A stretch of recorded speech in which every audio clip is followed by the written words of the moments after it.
Dear friends, എല്ലാവർക്കും PSC പ്രിസത്തിലേക്ക് സ്വാഗതം.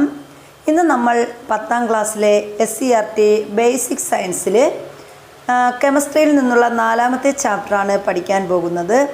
അപ്പോൾ നമ്മുടെ വീഡിയോസ് ഇതിന് മുന്നേ കാണാതെ പുതുതായി കാണുന്ന ആരെങ്കിലും ഉണ്ടെങ്കിൽ എല്ലാവരും സബ്സ്ക്രൈബ് ചെയ്തിട്ട് കാണുക. അതുപോലെ തന്നെ നിങ്ങളുടെ കമൻറ്റുകൾ കമൻറ്റ് ബോക്സിലിടുക. അതുപോലെ ലൈക്ക് ചെയ്യുക, നിങ്ങൾക്ക് വേണ്ടപ്പെട്ടവർക്ക് ഷെയർ ചെയ്ത് കൊടുക്കുക. അപ്പോൾ നമുക്ക് പുതിയൊരു ക്ലാസ്സിലേക്ക് കടക്കാം. 4ാമത്തെ ചാപ്റ്റർ ലോഹ നിർമ്മാണം. ഭൂവൽക്കത്തിൽ ക്രിയാശീലം കൂടിയ ലോഹങ്ങൾ കാണപ്പെടുന്നത് സംയുക്ത അവസ്ഥയിലാണ്. അപ്പോൾ നമുക്കറിയാം, ഭൂവൽക്കത്തിൽ ക്രിയാശീലം കൂടിയ ലോഹങ്ങൾ കാണപ്പെടുന്ന അവസ്ഥ ഏതാണ്? സംയുക്ത അവസ്ഥയിലാണ് ഭൂവൽക്കത്തിൽ ക്രിയാശീലം കൂടിയ ലോഹങ്ങൾ കാണപ്പെടുന്നത്. എന്നാൽ ഭൂവൽക്കത്തിൽ ക്രിയാശീലം കുറഞ്ഞ ലോഹങ്ങൾ കാണപ്പെടുന്നത് സ്വതന്ത്രാവസ്ഥയിലാണ്. അപ്പോൾ ക്രിയാശീലം കൂടിയ ലോഹങ്ങൾ സംയുക്താവസ്ഥയിലും ക്രിയാശീലം കുറഞ്ഞ ലോഹങ്ങൾ ഏതവസ്ഥയിലും കാണപ്പെടുന്നു? സ്വതന്ത്ര അവസ്ഥയിലും കാണപ്പെടുന്നു. ഇനി ഏതൊക്കെയാണ് ക്രിയാശീലം കുറഞ്ഞ ലോഹങ്ങൾക്ക് ഉദാഹരണം? അപ്പോൾ പ്ലാറ്റിനം, സ്വർണം എന്നിവയാണ് ക്രിയാശീലം കുറഞ്ഞ ലോഹങ്ങൾക്ക് ഉദാഹരണം. അടുത്ത് നമ്മൾ പറയുന്നു ധാതുക്കൾ. എന്താണ് ധാതുക്കൾ എന്ന് പറഞ്ഞാൽ? ഭൂവൽക്കത്തിൽ കാണപ്പെടുന്ന ലോഹ സംയുക്തങ്ങളെ പൊതുവെ വിളിക്കുന്ന പേരാണ് ധാതുക്കൾ. അപ്പോൾ ഭൂവൽക്കത്തിൽ കാണപ്പെടുന്ന ലോഹ സംയുക്തങ്ങളെ നമ്മൾ പൊതുവെ വിളിക്കുന്ന പേരെന്താണ്? അതിനെയാണ് നമ്മൾ ധാതുക്കൾ എന്ന് പറയുന്നത്. അലൂമിനിയത്തിൻ്റെ ചില ധാതുക്കൾ ഇവിടെ തന്നിട്ടുണ്ട്. ഏതൊക്കെയാണ്? ബോക്സൈറ്റ്, ക്രയോലൈറ്റ്, കളിമണ്ണ് എന്നിവയാണ് അലൂമിനിയത്തിൻ്റെ ധാതുക്കൾ. അപ്പോൾ അലൂമിനിയത്തിൻ്റെ ധാതുക്കൾ ഏതൊക്കെയാണ്? ബോക്സൈറ്റ്, ക്രയോലൈറ്റ്, കളിമണ്ണ് എന്നിവയാണ്. ഇനി ബോക്സൈറ്റിൻ്റെ രാസസൂത്രം എന്താണ്? Al2O3 2H2O എന്നതാണ് ബോക്സൈറ്റിൻ്റെ രാസനാമം. അതുപോലെ ക്രയോലൈറ്റിൻ്റെ രാസസമവാക്യം അല്ലെങ്കിൽ രാസസൂത്രം എന്താണ്?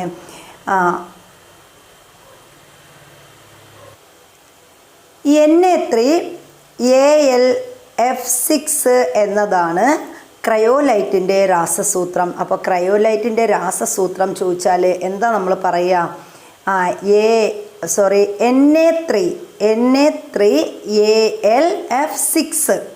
Na3Al(F6) എന്നതാണ് ക്രയോലൈറ്റിൻ്റെ രാസസൂത്രം. ഇനി കളിമണ്ണിൻ്റേതാണെങ്കിലോ Al2O3 2SiO2 2H2O എന്നതാണ് കളിമണ്ണിൻ്റെ രാസസൂത്രം. അപ്പോൾ ഇവ ഓരോന്നിൻ്റെയും രാസസൂത്രം അല്ലെങ്കിൽ രാസസമവാക്യം പഠിച്ചു വച്ചിരിക്കുക. അവ എക്സാമിൽ ചോദിക്കുന്നതാണ്. അപ്പോൾ ബോക്സൈറ്റ് Al2O3 2H2O, ക്രയോലൈറ്റ് ആണെങ്കിലോ Na3Al(F6), കളിമണ്ണാണെങ്കിൽ Al2O3 2SiO2 2H2O എന്നതാണ്.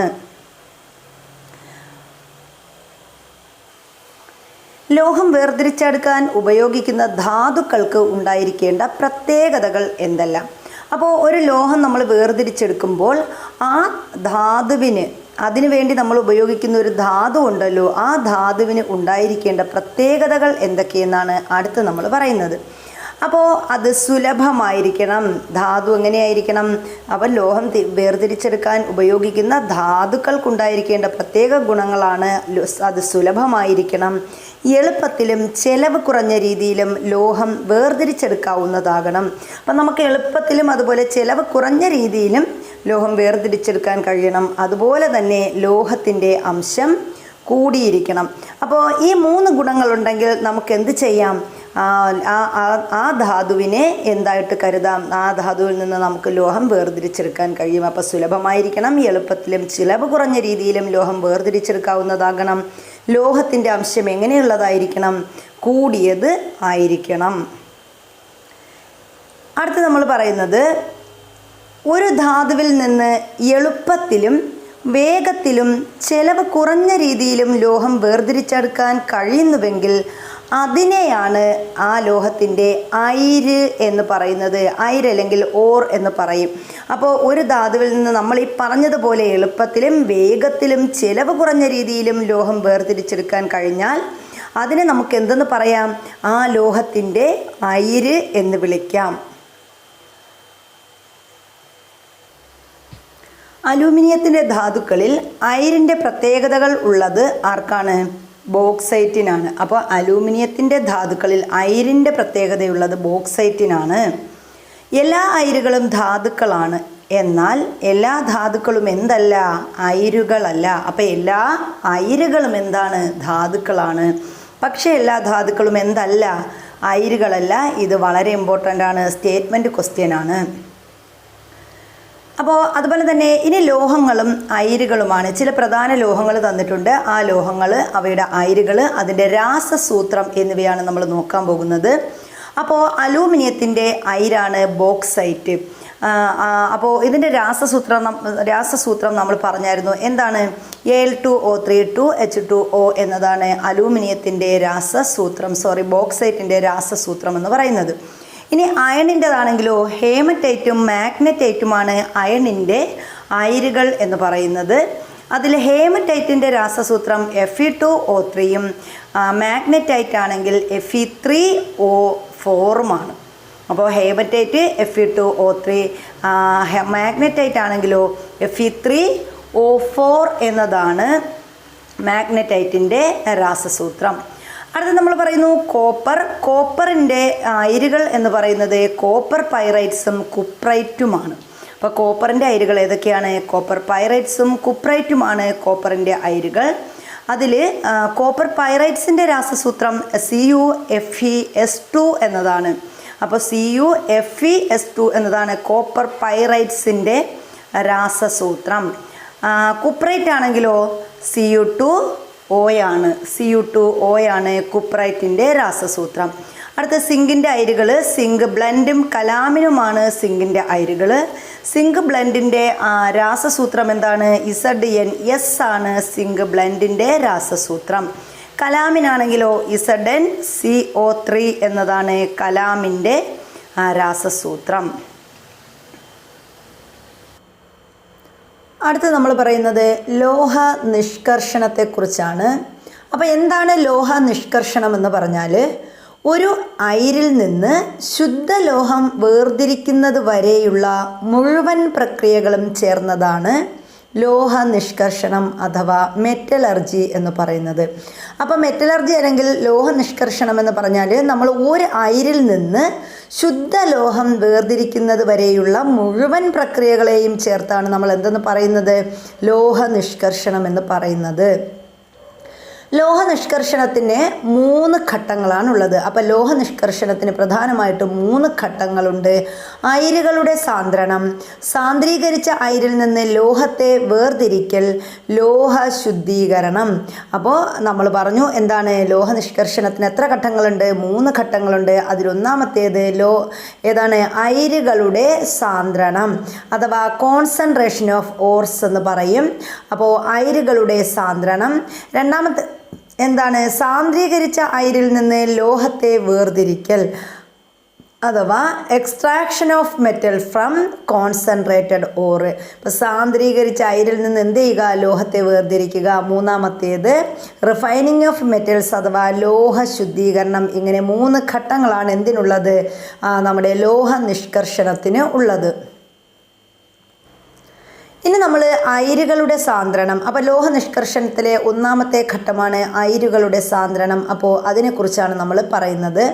ഭൂവൽക്കത്തിൽ നിന്ന് ലഭിക്കുന്ന അയിരിൽ അടങ്ങിയിരിക്കുന്ന അപദ്രവ്യങ്ങളെയാണ് ഗാങ് എന്ന് പറയുന്നത്. അപ്പം നമ്മൾ ഭൂവൽക്കത്തിൽ നിന്ന് നമുക്കൊരു അയിര് ലഭിച്ചു. ആ അയിരിൽ ഒരുപാട് അപദ്രവ്യങ്ങളുണ്ട്. ആ അപദ്രവ്യങ്ങൾക്ക് പറയുന്ന പേരെന്താണ്? ഗാങ് എന്നാണ് പറയുന്നത്. അപ്പോൾ ഭൂവൽക്കത്തിൽ നിന്ന് ലഭിക്കുന്ന അയിരിൽ അടങ്ങിയിരിക്കുന്ന അപദ്രവ്യങ്ങളെ ഗാങ് എന്ന് പറയുന്നു. അയിരിൽ നിന്ന് ഗാങ് അരിച്ചു നീക്കുന്ന പ്രക്രിയയ്ക്ക് പറയുന്ന പേരാണ് അയിരിൻ്റെ സാന്ദ്രണം. അപ്പോൾ നമ്മൾ എന്ത് ചെയ്യുന്നു? ഈ അയിരിൽ ഒരുപാട് അല്ലെങ്കിൽ ഗ്യാങ്ങിൽ എന്തുണ്ട്? നമ്മുടെ അയിരിൽ ഒരുപാട് ഗ്യാങ് ഉണ്ടെന്ന് നമ്മൾ പറഞ്ഞു. ആ അയിരിൽ നിന്ന് ഈ ഗ്യാങ്ങിനെ നമ്മൾ എന്ത് ചെയ്യും? നീക്കം ചെയ്യും. ആ ഒരു പ്രക്രിയയ്ക്കാണ് നമ്മൾ എന്തെന്ന് പറയുന്നത്? അയിരിൻ്റെ സാന്ദ്രണം എന്ന് പറയുന്നത്. അപ്പോൾ അയിരിൻ്റെ സാന്ദ്രണം എന്ന് പറഞ്ഞാൽ എന്താണ്? അയിരിൽ നിന്ന് ഗാങ് നീക്കം ചെയ്യുന്ന പ്രക്രിയയാണ് അയിരിൻ്റെ സാന്ദ്രണം. അപ്പോൾ എന്താണ് ഗാങ് എന്ന് ചോദിച്ചാലോ, ഭൂവൽക്കത്തിൽ നിന്ന് ലഭിക്കുന്ന അയിരിൽ അടങ്ങിയിരിക്കുന്ന അപദ്രവ്യങ്ങളാണ് എന്ത്? ഗാങ് എന്ന് പറയുന്നത്. ഇനി വിവിധ തരത്തിലുള്ള സാന്ദ്രണ രീതികളുണ്ട്. അപ്പോൾ അതിൽ പ്രധാനപ്പെട്ടതാണ് നമ്മൾ പഠിക്കുന്നത്. എന്തൊക്കെയാണെന്ന് നോക്കാം. അപദ്രവ്യം സാന്ദ്രത കുറഞ്ഞതും അയിര് സാന്ദ്രത കൂടിയതുമാകുമ്പോൾ ഭാരം കുറഞ്ഞ അപദ്രവ്യങ്ങളെ ജലപ്രവാഹത്തിൽ കഴുകി മാറ്റുന്നു. അപ്പോൾ ഒന്നാമത്തെ പ്രക്രിയ എങ്ങനെയാണ്? ജലപ്രവാഹത്തിൽ കഴുകിയെടുക്കുന്നതാണ് ഒന്നാമത്തെ സാന്ദ്രണ രീതി എന്ന് പറയുന്നത്. അപ്പോൾ എങ്ങനെയാണ് ജലപ്രവാഹത്തിൽ കഴുകി മാറ്റുന്നത്?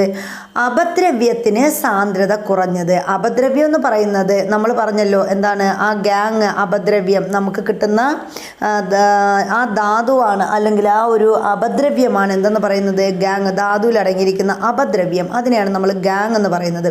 അപ്പോൾ ഈ അപദ്രവ്യത്തിന് എന്ത് കുറവ്? അത് സാന്ദ്രത കുറഞ്ഞതും അയിര് സാന്ദ്രത കൂടിയതുമാകുമ്പോൾ ഭാരം കുറഞ്ഞ അപദ്രവ്യങ്ങളെ നമ്മൾ എന്ത് ചെയ്യുന്നു? ജലപ്രവാഹത്തിൽ കഴുകി മാറ്റുന്നു. ഇപ്പോൾ നമ്മൾ അരി ഉദാഹരണം നമുക്ക് പറയാം. എന്താണ്? അരി കഴുകുമ്പോൾ എന്ത് ചെയ്യുന്നു? നമ്മൾ അരി കഴുകുമ്പോൾ അരി എന്ന് പറയുന്നത് എന്ത് ചെയ്യുന്നു? അരിയിലുള്ള ഈ ചെറിയ ചെറിയ വേസ്റ്റൊക്കെ ഇങ്ങനെ മുകളിൽ പൊങ്ങി വരും അല്ലേ? ഇനി ശരിക്കും നല്ല അരിയാണെങ്കിൽ അത് താഴ്ന്നു കിടക്കും. അപ്പോൾ ഇവിടെ നമ്മൾ ഉദ്ദേശിക്കുന്നത് എന്താണ്? അപദ്രവ്യം എന്ന് പറയുന്നത് അരി കഴുകുമ്പോൾ നമുക്ക് പോകുന്ന ആ ഒരു വേസ്റ്റ്, അതിനെയാണ് അപദ്രവ്യം എന്ന് പറയുന്നത്. ഇനി അയിര് എന്ന് പറയുമ്പോൾ ഇവിടെ അരിയായിട്ട് കണക്കാക്കാം. അപ്പോൾ എന്ത് ചെയ്യുന്നു? അരിക്ക് ഭാരം കൂടുതൽ, അയിരിന് ഭാരം കൂടുതലും അതുപോലെ അല്ലെങ്കിൽ സാന്ദ്രത കൂടിയതാകുമ്പോൾ നമ്മൾ എന്ത് ചെയ്യുന്നു? അപദ്രവ്യം സാന്ദ്രത കുറഞ്ഞതുമായാൽ അവയെ നമുക്ക് എന്ത് ചെയ്യാൻ പറ്റും? അത് നമുക്ക് ജലപ്രവാഹത്തിൽ കഴുകിയെടുക്കാം. അപ്പോൾ അതിൽ അപദ്രവ്യം മുകളിൽ പൊങ്ങി വരും, അത് നമുക്ക് എന്ത് ചെയ്യാൻ പറ്റും? കഴുകി മാറ്റാൻ പറ്റും. അപ്പോൾ ഇതാണ് ജലപ്രവാഹത്തിൽ കഴുകിയെടുക്കുക എന്ന് പറയുന്നത്. ജലപ്രവാഹത്തിൽ കഴുകിയെടുക്കുന്നതിന് ഉദാഹരണം നോക്കുകയാണെങ്കിൽ നമുക്ക് പറയാം, ഈ ഓക്സൈഡ് അയിരുകൾ, സ്വർണത്തിൻ്റെ അയിരുകൾ എന്നിവയുടെ സാന്ദ്രണം എങ്ങനെയാണ്? ജലപ്രവാഹത്തിൽ കഴുകിയെടുക്കുകയാണ് ചെയ്യുന്നത്. അപ്പോൾ ഓക്സൈഡ് അയിരുകളെയും സ്വർണത്തിൻ്റെ അയിരുകൾ ഇവയൊക്കെ ജലപ്രവാഹത്തിൽ കഴുകിയെടുക്കുകയാണ് ചെയ്യുന്നത്. അപദ്രവ്യം സാന്ദ്രത കൂടിയതും അയിര് സാന്ദ്രത കുറഞ്ഞതുമാകുമ്പോൾ ഉപയോഗിക്കുന്ന പ്രക്രിയയാണ് പ്ലവന പ്രക്രിയ. അപ്പോൾ രണ്ടാമത്തെ മാർഗം എന്താണ്? ഒന്നാമത്തേത് ജലപ്രവാഹത്തിൽ കഴുകിയെടുക്കുക, രണ്ടാമത്തേത് എന്താണ്? പ്ലവന പ്രക്രിയ. എന്താണ് പ്ലവന പ്രക്രിയ എന്ന് നമ്മൾ പറഞ്ഞു. എങ്ങനെയാണ്?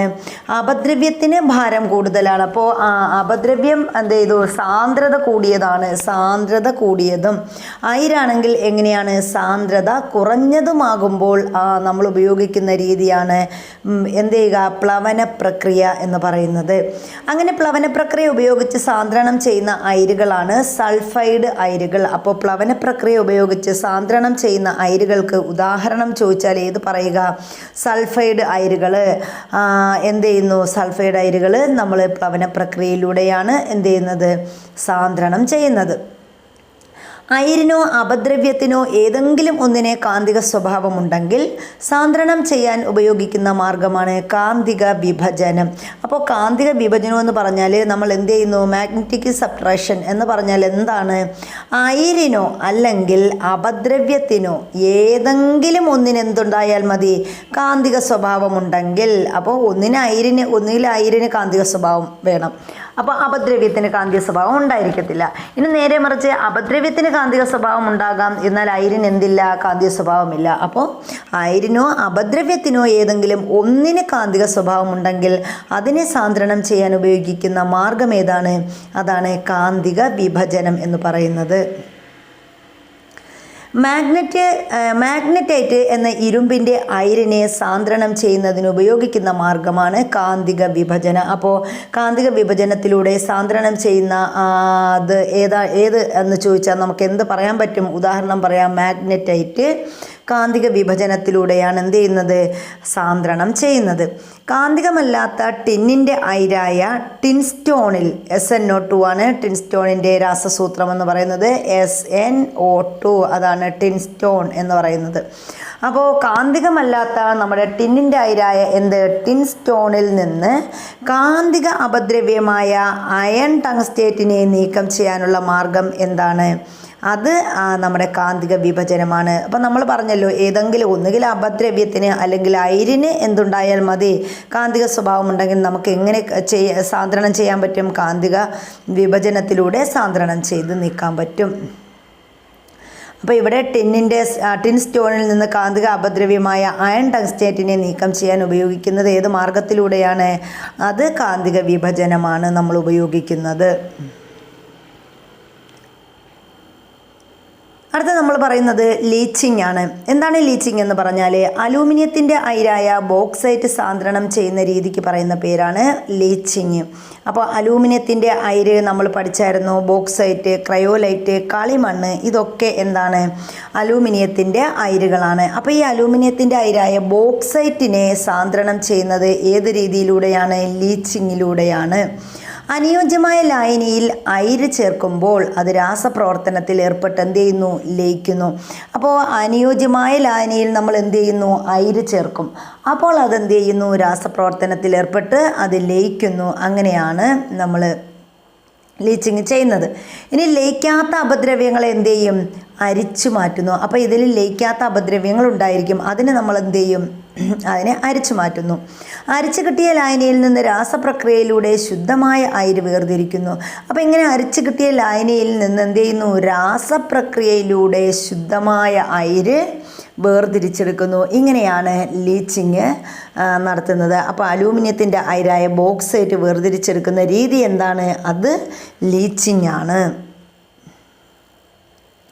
ഇനി അയിരും ഒരു 2-3 അയിരുകൾ ഇവിടെ തന്നിട്ടുണ്ട്. അയിരും അതിൻ്റെ സാന്ദ്രണ രീതിയുമാണ് നമ്മൾ പറയുന്നത്. അപ്പോൾ നമുക്ക് നോക്കാം. ടിൻ സ്റ്റോൺ നമ്മൾ പഠിച്ചു. ടിൻ സ്റ്റോണിൻ്റെ സാന്ദ്രണം എങ്ങനെയാണ്? കാന്തിക വിഭജനത്തിലൂടെയാണ് ടിൻ സ്റ്റോണിനെ എന്ത് ചെയ്യുന്നത്? കാന്തിക വിഭജനത്തിലൂടെ സാന്ദ്രണം ചെയ്യുന്നു. ഇനി ബോക്സൈറ്റ് ആണെങ്കിൽ എങ്ങനെയാണ്? നമ്മൾ പറഞ്ഞു, ലീച്ചിങ്ങിലൂടെയാണ് ബോക്സൈറ്റിനെ സാന്ദ്രണം ചെയ്യുന്നത്. സിങ്ക് ബ്ലെൻഡ് ആണെങ്കിലോ, സിങ്ക് ബ്ലെൻഡ് പ്ലവന പ്രക്രിയയിലൂടെയാണ്. അപ്പോൾ സിങ്കിൽ നമ്മൾ പറഞ്ഞായിരുന്നു, പ്ലവന പ്രക്രിയ എന്ന് പറയുമ്പോൾ ഒന്നുകിൽ അയിര് അല്ലെങ്കിൽ അപദ്രവ്യം എന്തായാൽ മതി, അതിലേതെങ്കിലും ഒന്ന് കാന്തിക സ്വഭാവമുള്ളതായാൽ മതി. അതിനെ നമുക്കിങ്ങനെ എന്ത് ചെയ്യാൻ പറ്റും? കാന്തിക സ്വഭാവത്തിലൂടെ വിഭജിച്ച് മാറ്റാൻ പറ്റും. അപ്പോൾ ഇനി സാന്ദ്രീകരിച്ച അയിരിൽ നിന്ന് ലോഹത്തെ വേർതിരിക്കുന്നത് എങ്ങനെയെന്നാണ് നമ്മൾ നോക്കുന്നത്. സാന്ദ്രീകരിച്ച അയിരിൽ നിന്ന് ലോഹത്തെ വേർതിരിക്കൽ. സാന്ദ്രീകരിച്ച അയിരിനെ ഓക്സൈഡ് ആക്കലാണ് ഒന്നാമത്തെ മാർഗം. അപ്പോൾ സാന്ദ്രീകരിച്ച അയിരിനെ എന്ത് ചെയ്യുക? ഓക്സൈഡ് ആക്കുക. അതെങ്ങനെയാണ്? വായുവിൻ്റെ അസാന്നിധ്യത്തിൽ അയിരിനെ അതിൻ്റെ ദ്രവണാങ്കത്തേക്കാൾ കുറഞ്ഞ താപനിലയിൽ എന്ത് ചെയ്യുന്നു? ചൂടാക്കുന്നു. ഈ പ്രക്രിയയ്ക്ക് പറയുന്ന പേരാണ് കാൽസിനേഷൻ.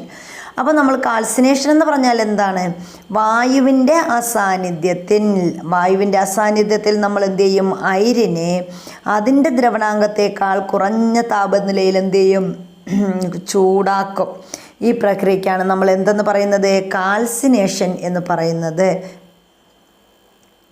ഇനി ലോഹ കാർബണേറ്റുകളും ഹൈഡ്രോക്സൈഡുകളും വിഘടിച്ച് ഓക്സൈഡായി മാറുന്ന പ്രക്രിയ. അപ്പോൾ ലോഹ കാർബണേറ്റുകളും ഹൈഡ്രോക്സൈഡുകളും എന്ത് ചെയ്യുന്നു? വിഘടിച്ച് ഓക്സൈഡായി മാറുന്ന പ്രക്രിയയാണ് കാൽസിനേഷൻ. അപ്പോൾ കാൽസിനേഷൻ എന്ന് പറഞ്ഞാൽ എന്താണ്? ലോഹ കാർബണേറ്റുകളും ഹൈഡ്രോക്സൈഡുകളും വിഘടിച്ച് എന്തായി മാറും? അവിടെ ഓക്സൈഡായി മാറും. അങ്ങനെയാണ് നമ്മൾ എന്ത് ചെയ്യുന്നത്? സാന്ദ്രീകരിച്ച അയിരിനെ എന്താക്കി മാറ്റുന്നത്? ഓക്സൈഡാക്കി മാറ്റുന്നത്. അതെങ്ങനെയാണ് ചെയ്യുന്നത്? വായുവിൻ്റെ അസാന്നിധ്യത്തിൽ നമ്മൾ എന്ത് ചെയ്യുന്നു? വായുവിൻ്റെ അസാന്നിധ്യത്തിലെ അയിരിനെ അതിൻ്റെ ദ്രവണാങ്കത്തേക്കാൾ കുറഞ്ഞ താപനിലയിൽ എന്ത് ചെയ്യും? ചൂടാക്കും. അതാണ് കാൽസിനേഷൻ എന്ന് പറയുന്നത്. വായുവിൻ്റെ സാന്നിധ്യത്തിൽ അയിരിനെ അതിൻ്റെ ദ്രവണാങ്കത്തേക്കാൾ കുറഞ്ഞ താപനിലയിൽ ചൂടാക്കുന്ന പ്രക്രിയയ്ക്ക് പറയുന്ന പേരാണ് റോസ്റ്റിംഗ് എന്ന് പറയും. അപ്പോൾ എന്താണ് റോസ്റ്റിംഗ് എന്ന് പറഞ്ഞാൽ? വായുവിൻ്റെ സാന്നിധ്യത്തിൽ നമ്മൾ എന്ത് ചെയ്യും? അയിരിനെ അതിൻ്റെ ദ്രവണാങ്കത്തേക്കാൾ കുറഞ്ഞ താപനിലയിൽ എന്ത് ചെയ്യും? ചൂടാക്കും. അതിനെയാണ് നമ്മൾ റോസ്റ്റിംഗ് എന്ന് പറയുന്നത്. അപ്പോൾ നമ്മൾ റോസ്റ്റ് ചെയ്യുക എന്ന് പറഞ്ഞാൽ എന്താണ്? മുട്ടയൊക്കെ നമ്മൾ റോസ്റ്റ് ചെയ്തെടുക്കുന്നത് വെള്ളമൊക്കെ കളഞ്ഞ് എടുക്കുന്നതല്ലേ. അപ്പോൾ അതുപോലെ ഇവിടെയും നമ്മൾ എന്ത് ചെയ്യുന്നു? വായുവിൻ്റെ സാന്നിധ്യത്തിൽ അയിരിനെ എന്ത് ചെയ്യുന്നു? അതിൻ്റെ ദ്രവണാങ്കത്തേക്കാൾ കുറഞ്ഞ താപനിലയിൽ എന്ത് ചെയ്യുന്നു? ചൂടാക്കുന്ന പ്രക്രിയ. അതാണ് റോസ്റ്റിംഗ്. അടുത്ത് നമ്മൾ പറയുന്നത്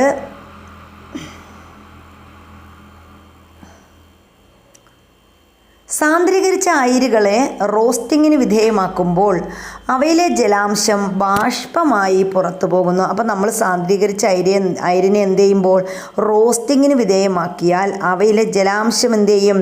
ബാഷ്പമായി പുറത്തേക്ക് പോകുന്നു. സൾഫൈഡ് അയിരുകൾ ഓക്സിജനുമായി ചേർന്ന് ഓക്സൈഡുകളായി മാറുന്നു. അപ്പോൾ ഈ സൾഫൈഡ് അയിരുകൾ എന്ത് ചെയ്യും?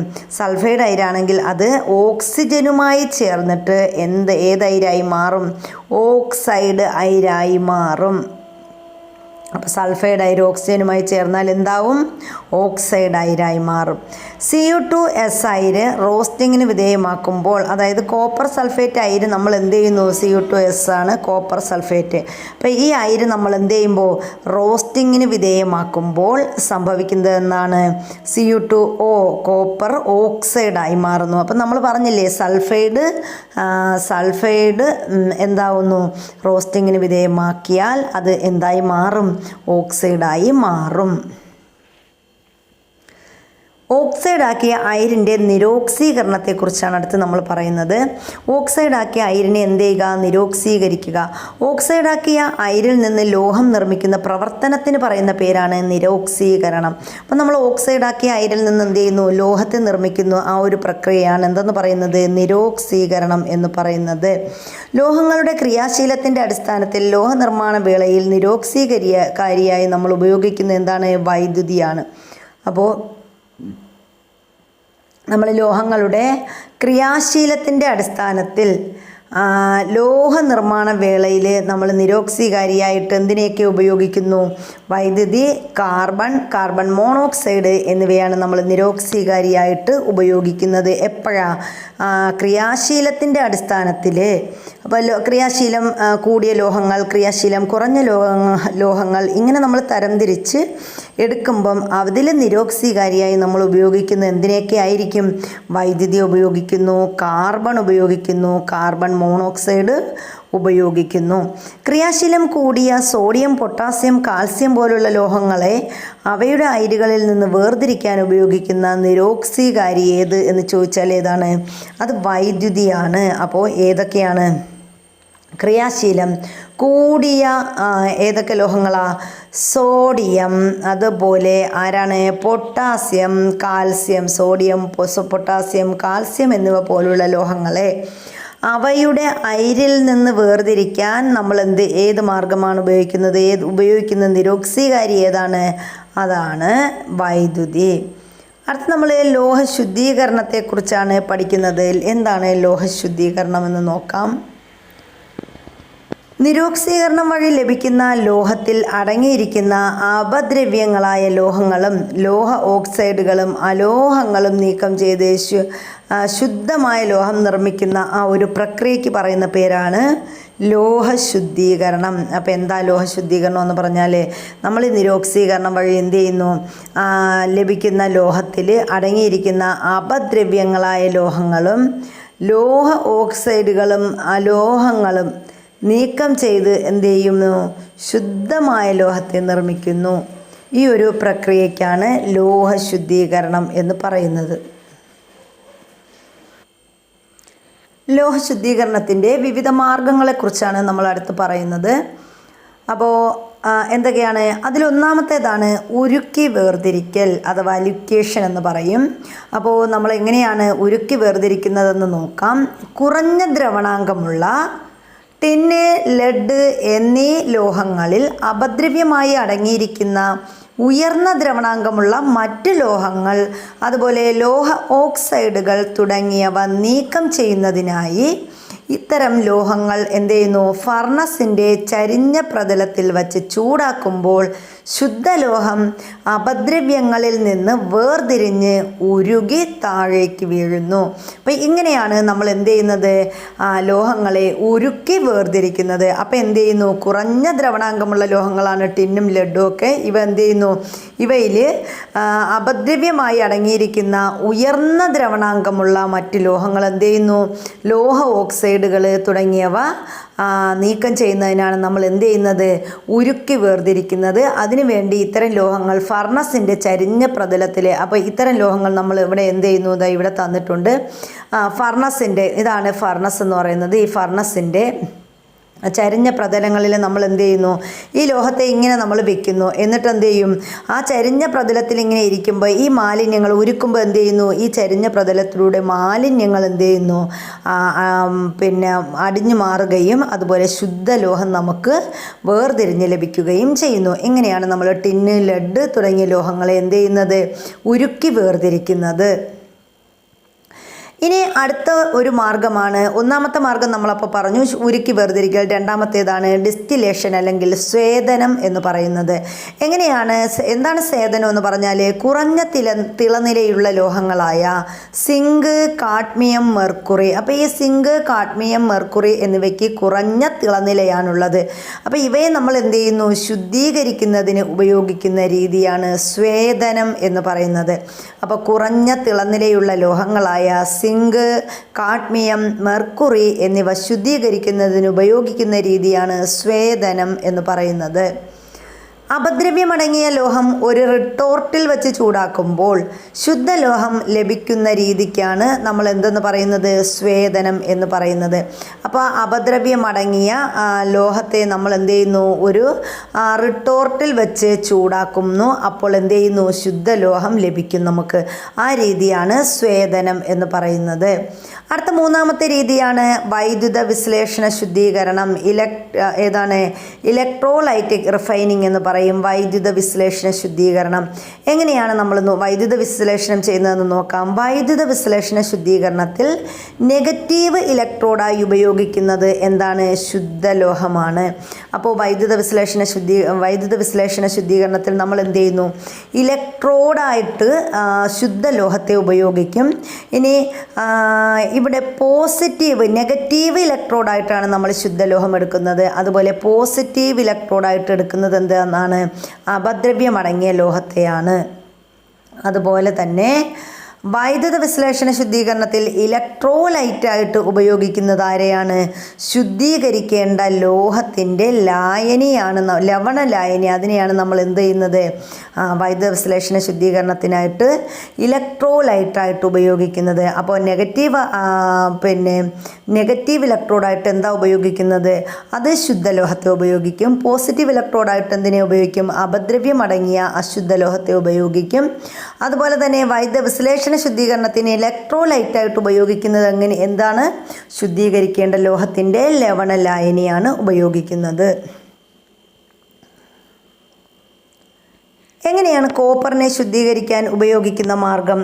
അല്ലെങ്കിൽ കോപ്പറിനെ ശുദ്ധീകരിക്കുന്ന മാർഗം എന്താണ് എന്ന് ചോദിച്ചാൽ അത് വൈദ്യുത വിശ്ലേഷണം ചെയ്താണ് നമ്മൾ എന്ത് ചെയ്യുന്നത്, കോപ്പറിനെ ശുദ്ധീകരിക്കുന്നത്. അപ്പോൾ കോപ്പറിൻ്റെ ശുദ്ധീകരണം ഇവിടെ തന്നിട്ടുണ്ട്. അതിൽ നമ്മൾ ആനോഡായിട്ട് എന്താണ് ഉപയോഗിക്കുന്നത്, ശുദ്ധീകരിക്കേണ്ട കോപ്പർ. അതായത് ആനോഡ് എന്ന് പറയുന്നത് പോസിറ്റീവ് ഇലക്ട്രോഡാണ്.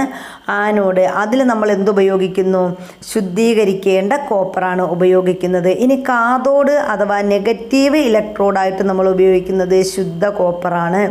ഇലക്ട്രോലൈറ്റായിട്ട് എന്താണ് ഉപയോഗിക്കുന്നത്, H2SO4 അഥവാ സൾഫ്യൂരിക് ആസിഡ് ചേർത്ത കോപ്പർ സൾഫേറ്റ് ലായനിയാണ് നമ്മൾ എന്ത് ചെയ്യുന്നത്, നമ്മൾ ഇലക്ട്രോലൈറ്റായിട്ട് ഉപയോഗിക്കുന്നത്.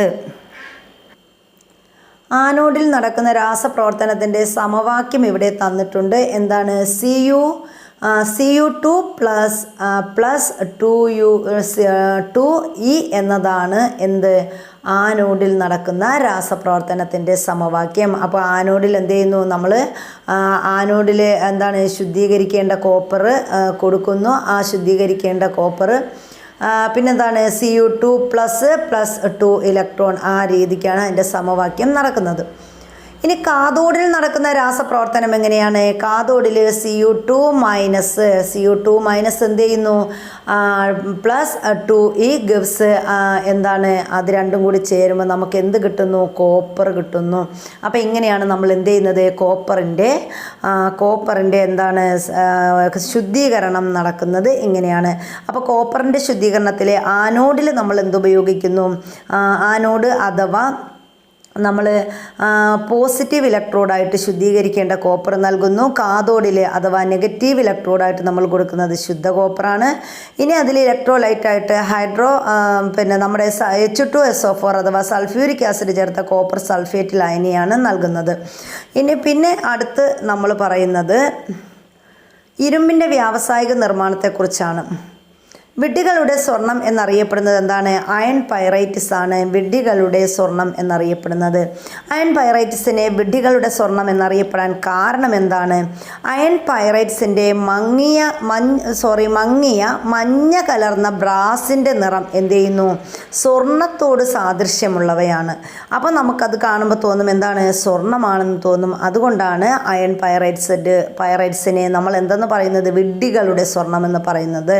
അപ്പോൾ അയൺ പൈറൈറ്റ്സിൻ്റെ മങ്ങിയ മഞ്ഞ കലർന്ന ബ്രാസിൻ്റെ നിറം എന്തിനോട് സാമ്യമുള്ളതാണ്? സ്വർണത്തോട് സാമ്യം ഉള്ളതാണ്. അതുകൊണ്ടാണ് അയൺ പൈറൈറ്റ്സിനെ നമ്മൾ എന്തെന്ന് പറയുന്നത്? വിഡ്ഢികളുടെ സ്വർണം എന്ന് പറയുന്നത്. ഇരുമ്പ് വ്യാവസായികമായി നിർമ്മിക്കുന്നത് പ്രധാനമായിട്ടും ഹേമറ്റൈറ്റിൽ നിന്നാണ്. അപ്പോൾ ഇരുമ്പിൻ്റെ വ്യാവസായിക നിർമ്മാണത്തിന് ഉപയോഗിക്കുന്നത് എന്താണ്? ഹേമറ്റൈറ്റ് ആണ്. ഇരുമ്പിൻ്റെ വ്യാവസായികം ആയിട്ട് ഇരുമ്പ് നിർമ്മിക്കുന്നതിന് ഉപയോഗിക്കുന്നത് എന്താണ്? ഹേമറ്റൈറ്റ് ആണ്. ഇരുമ്പിനെ വ്യാവസായികമായി നിർമ്മിക്കുന്നതിൻ്റെ ഘട്ടങ്ങളാണ് അടുത്ത് നമ്മൾ പറയുന്നത്. നമ്മൾ പറഞ്ഞു വ്യാവസായികമായി ഇരുമ്പ് നിർമ്മിക്കുന്നത് എന്തിൽ നിന്നാണ്? ഹേമറ്റൈറ്റിൽ നിന്നാണെന്ന് പഠിച്ചു. ഹേമറ്റൈറ്റിൽ നിന്ന് സാന്ദ്രത കുറഞ്ഞ അപദ്രവ്യങ്ങളെ ജലപ്രവാഹത്തിൽ എന്ത് ചെയ്യുന്നു? കഴുകി മാറ്റുന്നു. അപ്പോൾ ഹേമറ്റൈറ്റിൽ നിന്ന് നമ്മൾ എന്ത് ചെയ്യും? സാന്ദ്രത കുറഞ്ഞ അപദ്രവ്യങ്ങളെ ജലപ്രവാഹത്തിൽ കഴുകി മാറ്റുന്നു, അല്ലെങ്കിൽ കാന്തിക വിഭജനത്തിന് വിധേയമാക്കുന്നു. അപ്പോൾ ഒന്നുകിൽ നമുക്ക് പറയാം, നമ്മൾ പറഞ്ഞു എന്താണ്, ഏതെങ്കിലും ഒന്ന് കാന്ത സ്വഭാവം ഉള്ളതാണെങ്കിൽ നമുക്ക് എന്ത് ചെയ്യാൻ പറ്റും? കാന്തിക വിഭജനത്തിലൂടെ എന്ത് ചെയ്യാം? ലോഹ ശുദ്ധീകരണം നടത്താൻ പറ്റും. ഇനി അപ്പോൾ നമ്മൾ പറഞ്ഞു ഒന്നുകിൽ ഹേമറ്റൈറ്റിൻ്റെ സാന്ദ്രത കുറഞ്ഞ അപദ്രവ്യങ്ങളെ ജലപ്രവാഹത്തിൽ കഴുകിയെടുക്കും, അല്ലെങ്കിൽ എന്ത് ചെയ്യുന്നു? കാന്തിക വിഭജനത്തിന് വിധേയമാക്കുന്നു. തുടർന്ന് ലഭിക്കുന്ന അയിരിനെ ഇനി ലഭിക്കുന്ന അയിരിനെ നമ്മൾ എന്ത് ചെയ്യുന്നു? റോസ്റ്റിങ്ങിന് വിധേയമാക്കുന്നു. റോസ്റ്റിംഗ് എന്ന് പറഞ്ഞാൽ നമുക്കറിയാം, വായുവിൻ്റെ സാന്നിധ്യത്തിൽ എന്ത് ചെയ്യുന്നു? നമ്മൾ റോസ്റ്റ് ചെയ്യുന്നു. വായുവിൻ്റെ സാന്നിധ്യത്തിൽ എന്ത് ചെയ്യുന്നത്?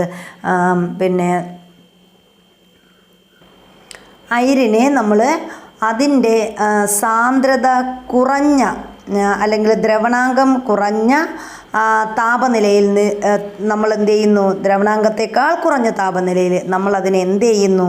ചൂടാക്കുന്നു. അപ്പോൾ അങ്ങനെയാണ് നമ്മൾ എന്ത് ചെയ്യുന്നത്? റോസ്റ്റിങ്ങിന് വിധേയമാക്കുന്നത്.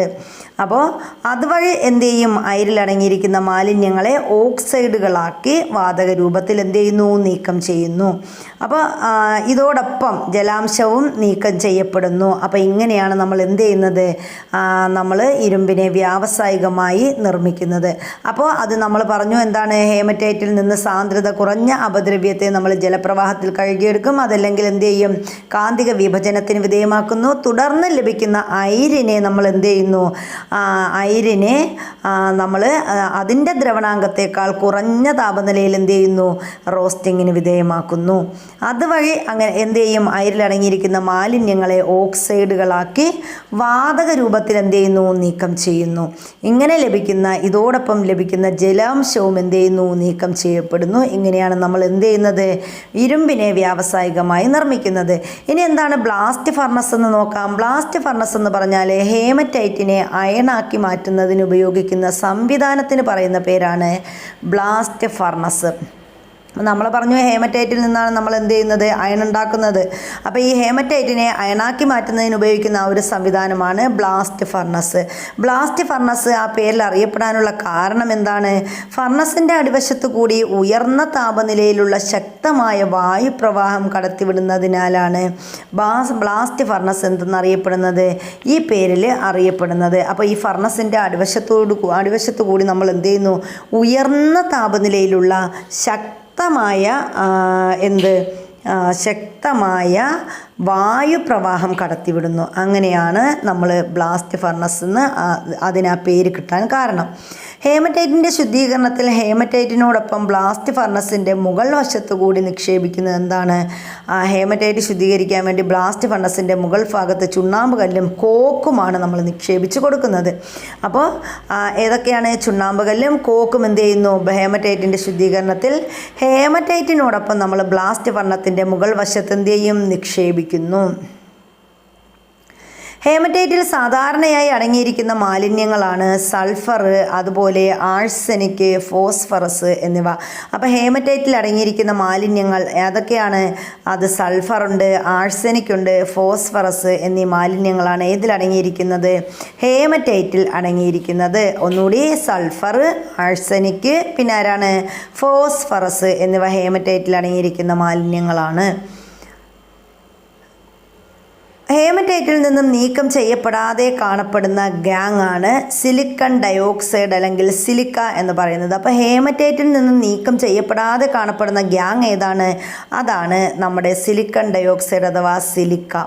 ബ്ലാസ്റ്റ് ഫർണസിൽ ഹേമറ്റൈറ്റിനെ നിരോക്സീകരിച്ച് അയണാക്കി മാറ്റുന്നത് ആരാ?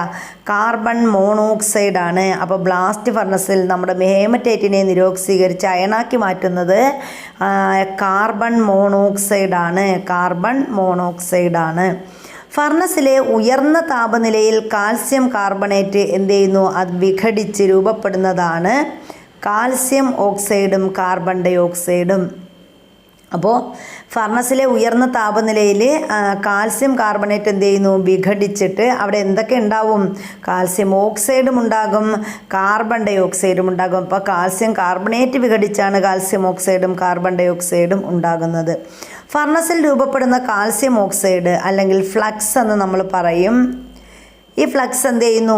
ഫർണസിൽ രൂപപ്പെടുന്ന കാൽസ്യം ഓക്സൈഡ് അഥവാ ഫ്ലക്സ് അയിരിലെ സിലിക്കൺ ഡൈ ഓക്സൈഡുമായി എന്ത് ചെയ്യുന്നു? പ്രവർത്തിക്കുന്നു. അപ്പോൾ അയിരിലെ സിലിക്കൺ ഡൈ ഓക്സൈഡുമായി പ്രവർത്തിക്കുന്നത് ആരാണ്? ഫർണസിൽ രൂപപ്പെടുന്ന കാൽസ്യം ഓക്സൈഡാണ് സിലിക്കൺ ഡൈ ഓക്സൈഡുമായിട്ട് പ്രവർത്തിക്കുന്നത്. ഹേമറ്റൈറ്റിൻ്റെ ശുദ്ധീകരണത്തിൽ കാൽസ്യം ഓക്സൈഡ് സിലിക്കൺ ഡൈ ഓക്സൈഡുമായി പ്രവർത്തിക്കുമ്പോൾ ലഭിക്കുന്നതാണ് കാൽസ്യം സിലിക്കേറ്റ് അഥവാ സ്ലാഗ് എന്ന് പറയും. അപ്പോൾ ഹേമറ്റൈറ്റിൻ്റെ ശുദ്ധീകരണത്തിൽ കാൽസ്യം ഓക്സൈഡ് സിലിക്കൺ ഡൈ ഓക്സൈഡുമായി പ്രവർത്തിക്കുമ്പോൾ എന്ത് ലഭിക്കും? കാൽസ്യം സിലിക്കേറ്റ് അല്ലെങ്കിൽ സ്ലാഗ് ലഭിക്കും. സാന്ദ്രത കുറഞ്ഞ ഉരുകിയ സ്ലാഗ് ഉരുകിയ ഇരുമ്പിന് മീതെ എന്ത് ചെയ്യുന്നു? പൊങ്ങിക്കിടക്കുന്നു. അപ്പോൾ സാന്ദ്രത കുറഞ്ഞ ഉരുകിയ സ്ലാഗ് എന്ത് ചെയ്യും? ഉരുകിയ ഇരുമ്പിന് മീതെ പൊങ്ങിക്കിടക്കുകയാണ് ചെയ്യുന്നത്. ഫർണസിൽ നിന്നും ഉരുകിയ രൂപത്തിൽ സ്ലാഗും അയണും പ്രത്യേകമായി പുറത്തെടുക്കുന്നു. പിന്നീട് എന്താ സംഭവിക്കുന്നത്? ഈ ഫർണസിൽ നിന്നും ഉരുകിയ രൂപത്തിലുള്ള സ്ലാഗും അയണും എന്ത് ചെയ്യുന്നു? പ്രത്യേകമായിട്ട് പുറത്തെടുക്കുന്നു. ബ്ലാസ്റ്റ് ഫർണസിൽ നിന്ന് ലഭിക്കുന്ന ഉരുകിയ അയണിൽ എത്ര ശതമാനം കാർബൺ അടങ്ങിയിട്ടുണ്ട്? അപ്പോൾ ബ്ലാസ്റ്റ് ഫർണസിൽ നിന്നും ലഭിക്കുന്ന ഉരുകിയ അയണിൽ 4% കാർബണാണ് അടങ്ങിയിരിക്കുന്നത്. ബ്ലാസ്റ്റ് ഫർണസിൽ നിന്ന് ലഭിക്കുന്ന ഉരുകിയ അയണിൽ അടങ്ങിയിരിക്കുന്ന മാലിന്യങ്ങൾ ഏതൊക്കെയാണ്? മാംഗനീസ്, സിലിക്കൺ, ഫോസ്ഫറസ് എന്നിവയാണ്.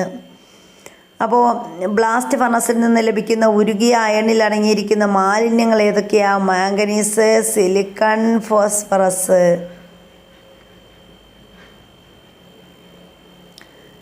4% കാർബൺ അടങ്ങിയിരിക്കുന്ന അയണിനെയാണ് നമ്മൾ എന്തെന്ന് പറയുന്നത്? പിഗ് അയൺ എന്ന് പറയുന്നത്. നമ്മൾ പറഞ്ഞല്ലോ ബ്ലാസ്റ്റ് ഫർണസിൽ നിന്ന് ലഭിക്കുന്ന ഉരുകിയ അയണിൽ അടങ്ങിയിരിക്കുന്ന കാർബണിൻ്റെ അളവ് എത്ര ശതമാനമാണ്? 4%. അപ്പോൾ ഈ 4% കാർബൺ അടങ്ങിയ അയണിന് നമ്മൾ എന്തെന്ന് പറയും? പിഗ് അയൺ എന്ന് പറയും. ഗാങ്ങിന് ആസിഡ് സ്വഭാവമാണെങ്കിൽ അത് ഉപയോഗിക്കേണ്ട ഫ്ലക്സിൻ്റെ സ്വഭാവം എന്തായിരിക്കും? അത് ബേസിക് സ്വഭാവമുള്ളതായിരിക്കും. അപ്പോൾ ഗാങ്ങിന് ആസിഡ് സ്വഭാവമാണെങ്കിൽ ഉപയോഗിക്കേണ്ട ഫ്ലക്സിൻ്റെ സ്വഭാവം എന്താണ്? അത് ബേസിക് സ്വഭാവമാണ്. എന്നാൽ ഗാങ്ങിന് ബേസിക് സ്വഭാവമാണെങ്കിലോ ഉപയോഗിക്കേണ്ട ഫ്ലക്സിൻ്റെ സ്വഭാവം ആസിഡിക് സ്വഭാവമാണ്. അപ്പോൾ ഗാങ്ങിന് ബേസിക് സ്വഭാവമാണെങ്കിൽ ഉപയോഗിക്കേണ്ട ഫ്ലക്സിൻ്റെ സ്വഭാവം എന്തായിരിക്കും? അത് ആസിഡിക് സ്വഭാവമുള്ളതായിരിക്കും.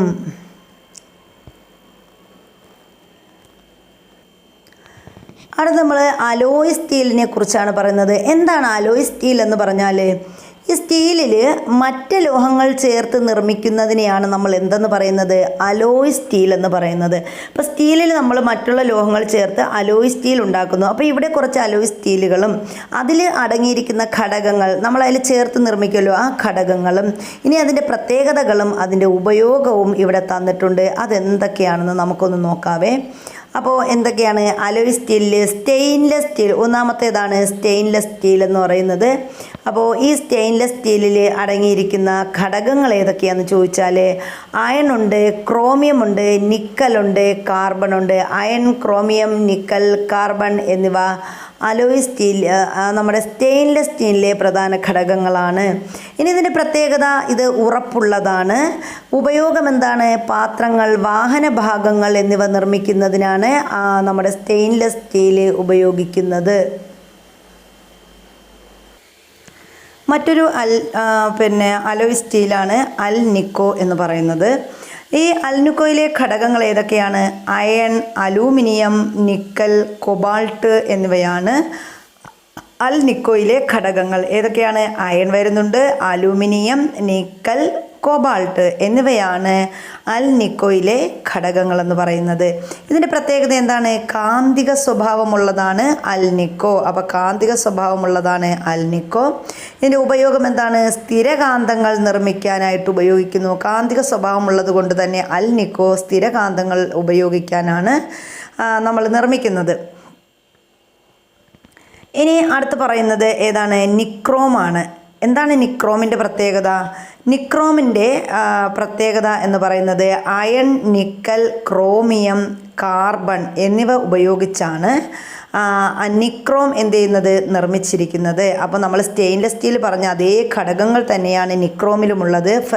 അയണ്, ക്രോമിയം, നിക്കൽ, ഏതാണ് കാർബൺ എന്നിവയാണ് നമ്മൾ ഏതിലുപയോഗിക്കുന്നത്? നിക്രോമിലും അതുപോലെ സ്റ്റെയിൻലെസ് സ്റ്റീലിലും ഉപയോഗിക്കുന്നത്. ഇനി ഇവിടെ നിക്രോമിൻ്റെ പ്രത്യേകത എന്ന് പറഞ്ഞാൽ ഉയർന്ന പ്രതിരോധമുള്ളതാണ്. ആര്? നിക്രോം എന്ന് പറയുന്നത് ഉയർന്ന പ്രതിരോധമുണ്ട്. ഹീറ്റിംഗ് കോയിലുകൾ നിർമ്മിക്കുന്നതിനാണ് നമ്മൾ നിക്രോം ഉപയോഗിക്കുന്നത്. ഹീറ്റിംഗ് കോയിലുകളായിട്ടാണ് നിക്രോം നിർമ്മിക്കുന്നത്. അപ്പോൾ ഇതാണ് നമ്മുടെ അലോയ് സ്റ്റീലുകൾ. ഏതൊക്കെയാണ്? സ്റ്റെയിൻലെസ് സ്റ്റീൽ, അൽനിക്കോ, നിക്രോം എന്നിവയാണ് നമ്മുടെ അലോയ് സ്റ്റീലുകളിൽ ഉൾപ്പെടുന്നത്. ഇതിൽ സ്റ്റെയിൻലെസ് സ്റ്റീലിലും നിക്രോമിലും ഒരേ ഘടകങ്ങളാണ് അടങ്ങിയിരിക്കുന്നത്. അയൺ, നിക്കൽ, ക്രോമിയം, കാർബൺ എന്നിവയാണ്. എന്നാൽ അൽനിക്കോയിൽ എന്തൊക്കെയാണ്? അയൺ, അലൂമിനിയം, നിക്കൽ, കൊബാൾട്ട് എന്നിവയാണ്. അടുത്ത് നമ്മൾ പറയുന്നത് അലൂമിനിയത്തിൻ്റെ നിർമ്മാണത്തെക്കുറിച്ചാണ്. അലൂമിനിയം എങ്ങനെയാണ് നിർമ്മിക്കുന്നതെന്ന് നോക്കാം. അലൂമിനിയത്തെ ചെലവ് കുറഞ്ഞ രീതിയിൽ വേർതിരിച്ചെടുക്കുന്ന പ്രക്രിയയ്ക്ക് പറയുന്ന പേരാണ് ഹാൾ ഹെറൗൾട്ട് പ്രക്രിയ എന്ന് പറയുന്നത്. അപ്പോൾ നമ്മൾ അലൂമിനിയത്തെ ചെലവ് കുറഞ്ഞ രീതിയിൽ വേർതിരിച്ചെടുക്കുന്നത് ഏത് രീതിയിലൂടെയാണ്? ഹാൾ ഹെറൗൾട്ട് പ്രക്രിയയിലൂടെയാണ്. അലൂമിനിയത്തിനെ വ്യാവസായികമായി നിർമ്മിക്കുന്നതിൻ്റെ 2 ഘട്ടങ്ങളാണ് ബോക്സൈറ്റിൻ്റെ സാന്ദ്രണവും സാന്ദ്രീകരിച്ച അലൂമിനിയത്തിൻ്റെ വൈദ്യുത വിശ്ലേഷണവും. അപ്പോൾ നമ്മൾ അലൂമിനിയത്തിനെ വ്യാവസായികമായി നിർമ്മിക്കുന്നത് 2 ഘട്ടങ്ങളിലൂടെയാണ്. ഏതൊക്കെയാണ്? ഒന്ന് ബോക്സൈറ്റിൻ്റെ സാന്ദ്രണം. നമ്മൾ പഠിച്ചു ബോക്സൈറ്റിൻ്റെ സാന്ദ്രണത്തിന് എന്താ പറയുന്നത്? ലീച്ചിങ് എന്നാണ് പറയുന്നത്. രണ്ടാമത് എന്താണ്? സാന്ദ്രീകരിച്ച അലൂമിനിയത്തിൻ്റെ വൈദ്യുത വിശ്ലേഷണം. അപ്പോൾ അലൂമിനിയയിൽ നിന്ന് അലൂമിനിയം വേർതിരിക്കുന്ന മാർഗമാണ് വൈദ്യുത വിശ്ലേഷണം. അപ്പോൾ അലൂമിനിയയിൽ നിന്ന് നമ്മൾ അലൂമിനിയത്തെ വേർതിരിച്ചെടുക്കുന്ന ഒരു മാർഗത്തിന് പറയുന്നത് എന്താണ്? വൈദ്യുത വിശ്ലേഷണത്തിലൂടെയാണ് നമ്മൾ എന്ത് ചെയ്യുന്നത്? അലൂമിനിയം വേർതിരിച്ചെടുക്കുന്നത്. അലൂമിനിയത്തിന് ക്രിയാശീലം വളരെ കൂടുതലായതിനാൽ അലൂമിനയെ വൈദ്യുതി ഉപയോഗിച്ച് നിരോക്സീകരിച്ചാണ് അലൂമിനിയം നിർമ്മിക്കുന്നത്. അപ്പോൾ അലൂമിനിയത്തിന് എന്ത് കൂടുതലാണ്? ക്രിയാശീലം വളരെ കൂടിയ ലോഹമാണ് ഏത്? അലൂമിനിയം. അപ്പോൾ ക്രിയാശീലം കൂടുന്നതിനെയൊക്കെ നമ്മൾ പഠിച്ചായിരുന്നു. ക്രിയാശീലം കൂടിയവയെ നമ്മൾ വൈദ്യുതി ഉപയോഗിച്ച് നിരോക്സീകരിച്ചാണ് എന്ത് ചെയ്യുന്നത്? അലൂമിനിയം നിർമ്മിക്കുന്നത്. ഇനി അലൂമിനിയത്തിൻ്റെ പ്രയോജനങ്ങൾ എന്തൊക്കെയാണ്? അലൂമിനിയത്തിൻ്റെ പ്രയോജനങ്ങൾ വൈദ്യുത പ്രേക്ഷണത്തിനായിട്ട് ഉപയോഗിക്കുന്നു. വൈദ്യുത പ്രേക്ഷണം, പാചകപാത്രങ്ങൾ അലൂമിനിയമാണ്. പാചകത്തിന് വേണ്ടിയിട്ട് നമ്മൾ അലൂമിനിയം പ്രയോജനപ്പെടുത്തുന്നു. വാഹനങ്ങളുടെ ബോഡി ഭാഗങ്ങളുടെ നിർമ്മാണം എന്തിലൂടെയാണ്? അലൂമിനിയത്തിലൂടെയാണ്. അതുപോലെ റിഫ്ലക്ടറുകൾ നിർമ്മിക്കുന്നതും അലൂമിനിയം ഉപയോഗിച്ചിട്ടാണ്. അപ്പോൾ ഇതൊക്കെയാണ് അലൂമിനിയം കൊണ്ടുള്ള പ്രയോജനങ്ങൾ. വൈദ്യുത പ്രേക്ഷണമായിട്ട് ഉപയോഗിക്കാം.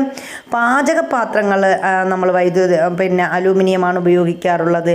വാഹനങ്ങളുടെ ബോഡി ഭാഗങ്ങളുടെ നിർമ്മാണം ഏത് അലൂമിനിയം ഉപയോഗിച്ചിട്ടാണ്. അതുപോലെ റിഫ്ലക്ടറുകളൊക്കെ അലൂമിനിയം ഉപയോഗിച്ചിട്ടാണ് നിർമ്മിക്കുന്നത്. ഇനി നമ്മൾ പറയുന്നത് ഈ അലൂമിനിയത്തിൻ്റെ വൈദ്യുത വിശ്ലേഷണത്തെക്കുറിച്ചാണ് ഇവിടെ പറയുന്നത്. അലൂമിനിയത്തിൻ്റെ വൈദ്യുത വിശ്ലേഷണത്തിൽ നമ്മൾ എന്താ ചെയ്യുന്നത്? ആനോഡ് അല്ലെങ്കിൽ നമ്മൾ ഇവിടെ ആനോഡിൽ ഉപയോഗിക്കുന്നത് എന്താണ്? കാർബൺ ദണ്ഡാണ് ആനോഡിൽ ഉപയോഗിക്കുന്നത്. ഇനി കാഥോഡിലാണെങ്കിൽ എന്തുപയോഗിക്കുന്നു? കാർബൺ ലൈനിങ് ആണ് ഉപയോഗിക്കുന്നത്. അപ്പോൾ അലൂമിനിയത്തിൻ്റെ വൈദ്യുത വിശ്ലേഷണത്തിൽ ആനോഡിൽ നമ്മൾ കാർബൺ ദണ്ഡ് ഉപയോഗിക്കുന്നു, കാഥോഡിൽ എന്തുപയോഗിക്കുന്നു? കാർബൺ ലൈനിങ് ആണ് ഉപയോഗിക്കുന്നത്. ഇനി ഇലക്ട്രോലൈറ്റായിട്ട് ഉരുകിയ ക്രയോലൈറ്റും അലൂമിനിയവുമാണ് നമ്മൾ ഉപയോഗിക്കുന്നത്. അപ്പോൾ ഇലക്ട്രോലൈറ്റായിട്ട് അലൂമിനിയത്തിൻ്റെ വൈദ്യുത വിശ്ലേഷണത്തിൽ ഇലക്ട്രോലൈറ്റായിട്ട് ഉപയോഗിക്കുന്നത് എന്താണ് എന്ന് ചോദിച്ചാൽ ഏതാണ്? ഉരുകിയ ക്രയോലൈറ്റും അലൂമിനിയവുമാണ് നമ്മൾ ഉപയോഗിക്കുന്നത്? ഇലക്ട്രോലൈറ്റായിട്ട് ഉപയോഗിക്കുന്നത്. അപ്പോൾ കാഥോഡാണെങ്കിൽ എന്താണ്? കാർബൺ ലൈനിങ് ഉപയോഗിക്കും. ആനോഡിൽ കാർബൺ ദണ്ഡും ഉപയോഗിക്കും. ആനോഡിലെ ദണ്ഡ്, കാഥോഡിൽ എന്താണ്? കാർബൺ ലൈനിങ് ഉപയോഗിക്കും. ഇനി ആനോഡിൽ നടക്കുന്ന രാസപ്രവർത്തനത്തിൻ്റെ സമവാക്യം ഇവിടെ തന്നിട്ടുണ്ട്. എങ്ങനെയാണ് അവിടെ രാസപ്രവർത്തനം നടക്കുന്നത്? 2O2- എന്തായി മാറുന്നു? O2+4E ആയിട്ട് ആണ് ആനോഡിൽ രാസപ്രവർത്തനം നടക്കുന്നത്. ഇനി എന്നാൽ കാഥോഡിലാണെങ്കിൽ എന്ത് ചെയ്യും? എങ്ങനെയുള്ള അലൂമിനിയം Al3+3E ഇലക്ട്രോൺ എന്ത് ചെയ്യുന്നു? ഗിവ്സ് അലൂമിനിയമായിട്ട് മാറുന്നു. അങ്ങനെയാണ് ഇവിടെ കാഥോഡിൽ രാസപ്രവർത്തനം നടക്കുന്നത്. ഇനി ഇവിടെ ബോക്സൈറ്റിൻ്റെ സാന്ദ്രണ രീതി കാണിച്ചിട്ടുണ്ട്. എന്താണെന്ന് നമുക്ക് നോക്കാം. ബോക്സൈറ്റ് എങ്ങനെയാണ് സാന്ദ്രണം ചെയ്യുന്നത്? ബോക്സൈറ്റ് ലീച്ചിങ്ങിലൂടെയാണ്. ലീച്ചിങ്ങിലൂടെ എന്ത് ചെയ്യുന്നു? ലീച്ചിങ് ചെയ്യുമ്പോൾ നമുക്ക് സോഡിയം അലൂമിനേറ്റായിട്ട് ഇത് മാറും. അപ്പോൾ എന്ത് ചെയ്യുന്നു? ഈ അരിച്ചു മാറ്റിയ ലായനി, ഈ സോഡിയം അലൂമിനേറ്റിൽ നിന്ന് നമ്മൾ അരിച്ചു മാറ്റിയ ലായനിയിൽ അല്പം അവക്ഷിപ്തവും ജലവും ചേർത്ത് ഇളക്കുന്നു. അപ്പോൾ ഇങ്ങനെ കിട്ടുന്ന ആ ലായനി നമ്മൾ എന്ത് ചെയ്യുന്നു? ജലവും അവക്ഷിപ്തവും ചേർത്ത് ഇളക്കുന്നു. ഈ അവക്ഷിപ്തം എന്ത് ചെയ്യുന്നു? വീണ്ടും ചൂടാക്കി അതിനെ അരിച്ചു മാറ്റിയാണ് നമ്മൾ നിർമ്മിക്കുന്നത്?